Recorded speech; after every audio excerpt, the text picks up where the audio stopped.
Halo Sobat Bola, apa kabar? Semoga semua dalam kondisi Baik, sehat dan bahagia selalu. Amin, amin. amin. Di salah satu konferensi pers Indonesia melawan Kurasau, STY mendapat pertanyaan dari wartawan yang kurang lebih mempertanyakan kenapa STY memilih pemain yang satu itu dan bukan pemain yang lainnya.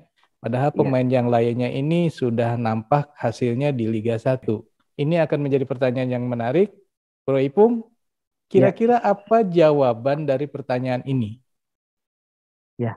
Memang kalau kita melihat dari formasi yang selama ini STY lakukan dalam mengambil pemain, itu saya sih punya subjektivitas dalam menganalisa mengenai kecenderungan STY.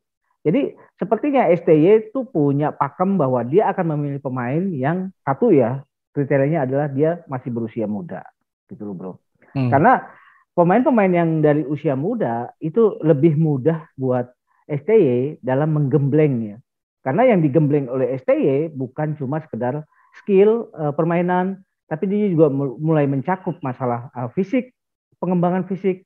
Dia juga mulai mencakup masalah pengembangan mentalitas, gitu loh bro. Hmm. Itu yang dilakukan oleh STY yang saya lihat gitu loh. Makanya kalau kita lihat dari formasi, katakanlah yang timnas yang akan berlaga melawan Kurakau di leg kedua, itu kan banyak sekali pemain-pemain yang usianya masih di bawah, katakanlah ya, di bawah 23 tahun gitu loh bro. Kemudian kalau kita juga melihat pada kecenderungan yang kedua, itu STY kan seringkali bilang bahwa pemain Indonesia juga punya kelemahan dalam hal postur gitu loh, postur Hmm. pemain. Hmm. Makanya kalau kita melihat pada formasi pemain-pemain di under 19, under 20 ya, itu kan rata-rata punya tubuh-tubuh yang menjulang ya. Kita Hmm. lihat Rabani Tasnim, Hoki Caraka itu Kakang Rudianto, itu kan semua tingginya di atas 180 gitu loh. Karena dalam era sepak bola modern, ini postur juga punya advantage tersendiri gitu loh. Dia juga akan bisa menjadi katakanlah keuntungan yang bisa diambil dalam hal permainan di lapangan gitu loh bro. Hmm. Kemungkinan yang berikutnya mengenai kriterianya, kriteria yang ditetapkan STY adalah masalah attitude.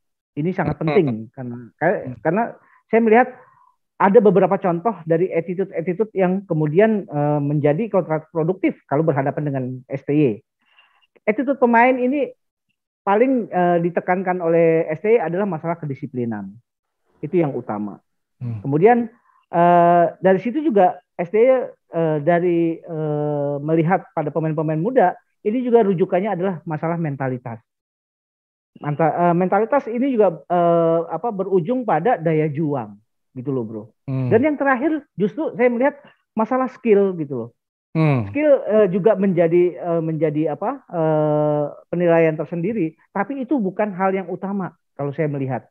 Hmm. Justru skill ini karena STM punya punya ini ya pertimbangan bahwa skill ini akan bisa dikembangkan gitu. Tapi kalau Hmm. aspek kedisiplinan, aspek mentalitas, aspek daya juang itu adalah bawaan karakter dari masing-masing pemain yang kadang-kadang pemain-pemain hebat pun juga tidak punya attitude yang seperti itu gitu loh bro. Iya, iya, iya. Berarti bisa disimpulkan bahwa kriterianya pertama mengenai usia, yang kedua Ya, postur tubuhnya, dan yang ketiga attitude ya. Apakah betul. hanya itu aja atau ada lagi yang lain? Nah, saya juga melihat gini, STY tadi kan kalau membahas mengenai pertanyaan wartawan, kenapa ada pemain yang menonjol di Liga 1 tapi tidak dipanggil oleh Hmm. STY. Hmm. Jadi sepertinya gitu ya, STY juga melihat kebutuhan tim yang lebih membutuhkan bukan pada individu-individu yang secara kualitas menonjol dalam suatu Hmm. permainan. Tapi Hmm. bagaimana individu-individu ini bisa melebur dalam satu sinergi dalam satu chemistry ini ya satu tim gitu katakanlah ya. Hmm. Jadi mereka bisa bermain sebagai tim player gitu loh bro. Oke. Jadi Mm-mm. salah satunya adalah tim playernya ini juga penting ya. Betul, Oke. betul. Karena tidak percuma ya kalau saya lihat pemain-pemain yang menonjol secara individual, tapi dia tidak punya konektivitas dengan pemain-pemain lain. Dia punya Hmm. ego yang terlalu besar katakanlah ya. Hmm. Jadi ini juga yang dirugikan bukan secara pribadi gitu, orang per orang, tapi yang dirugikan adalah tim gitu loh, sebagai sebuah kesatuan gitu loh bro. Ya saya jadi ingat ada salah satu komentar di channel kita itu yang bilang bahwa masih ada pemain yang ego katanya. Saya nggak tahu yang mana ya. Iya iya iya iya. Itu ada lagi bro. Jadi 4 ya kalau tadi Mm-mm. saya simpulkan kriterianya. Ada lagi yang Mm. lain? Saya ada lagi saya pikir ya. Hmm. Karena kecenderungan STY juga melihat mengambil pemain itu rata-rata pemain yang bisa bermain di berbagai posisi untuk Hmm. ditempatkan ya. Hmm. Jadi paling tidak pemain ini punya fleksibilitas dalam Hmm. permainan. Hmm. Sebagai contoh misalkan Rahmat Irianto ya. Hmm. Rahmat Irianto ini bisa bermain sebagai seorang stopper di belakang. Hmm. Dia juga bisa bermain sebagai gelandang bertahan. Dia Hmm. juga bisa bermain sebagai gelandang menyerang. Hmm. Mark juga seperti itu.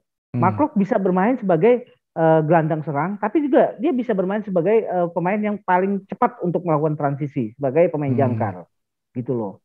Nah, kalau di under 20 kita bisa melihat pada peranan Robbie Darwis ya. Robbie Darwis ini justru dia lebih, kalau menurut saya lebih lengkap lagi gitu loh. Dia bisa bermain sebagai wingback, dia biasa juga bermain sebagai gelandang bertahan, dia bisa juga bermain sebagai winger gitu loh. Jadi Hmm. eh, dengan banyaknya pemain-pemain yang bisa bermain di berbagai posisi, artinya fleksibilitas strategi yang akan ditampilkan oleh STY itu lebih punya ini ya, lebih punya alternatif gitu loh, bro. Nah, Hmm. Hmm. ini yang menjadi salah satu keuntungan apabila punya pemain-pemain yang punya karakter untuk bisa bermain di berbagai posisi gitu loh, bro. Iya betul. Jadi itu mungkin itu yang menjadi apa ya Mm-mm. senjata rahasianya STY. Bisa jadi Ya, betul, bro. ketika Betul. diumumkan pemainnya si A main di posisi tengah misalnya, ternyata pas di lapangan dia berubah posisinya di tempat lain. Itu kan kayak gitu. Iya, iya. Oke, ini adalah hal yang menarik. Jadi ada 5, ada lagi yang lain bro. Jadi yang kalau disimpulkan pertama tadi usia, kemudian kedua postur, yang ketiga Mm. attitude, yang keempat masalah dia bisa bermain sebagai tim player yang baik, dan yang keempat Betul. adalah tadi apa namanya Fleksibilitas. fleksibilitas ya, yang bisa bermain di Betul. mana saja. Saya kira Iya, emang sulit ya kalau kita bisa menemukan apa untuk menemukan pemain yang selengkap ini ya kriterianya. betul. Tentu nggak mudah. Betul. Betul. Betul. Oke. Jadi memang dibutuhkan kejelian. Dalam hal ini juga saya juga apa ya mengagumi juga kejelian dari seorang STY dalam mengambil pemain untuk bermain di timnas. Karena lagi-lagi pemain-pemain yang diambil oleh STY kadang-kadang kita juga tidak terinfo dengan baik sebetulnya pemain ini siapa gitu loh. Mhm. Dan kalau kita melihat bahwa banyaknya berita mengenai si A bermain di Liga A1 seperti ini gitu loh. Jadi kadang-kadang ada perasaan, loh kok ini pemain ini tidak dipanggil, padahal dia bermain di Hmm. Liga 1 dengan cukup bagus gitu ya. Ya, ya, ya, Ternyata mungkin kriteria-kriteria yang ditetapkan oleh STY ini tidak dipunyai oleh pemain yang tadi ya, katakanlah begitu menonjol di Liga 1.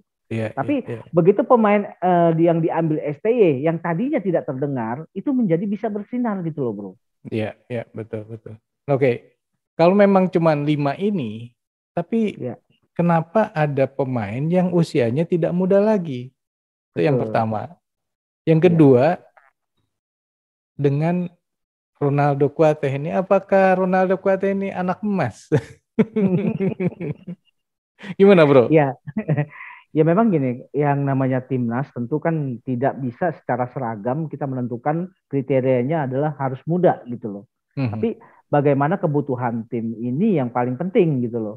Nah bisa Mhm. saja kenapa kemudian misalkan ya Fahrudin Arianto masih dipanggil usianya di atas 30, ada di situ ada Mark Klok yang juga menjelang usia 30.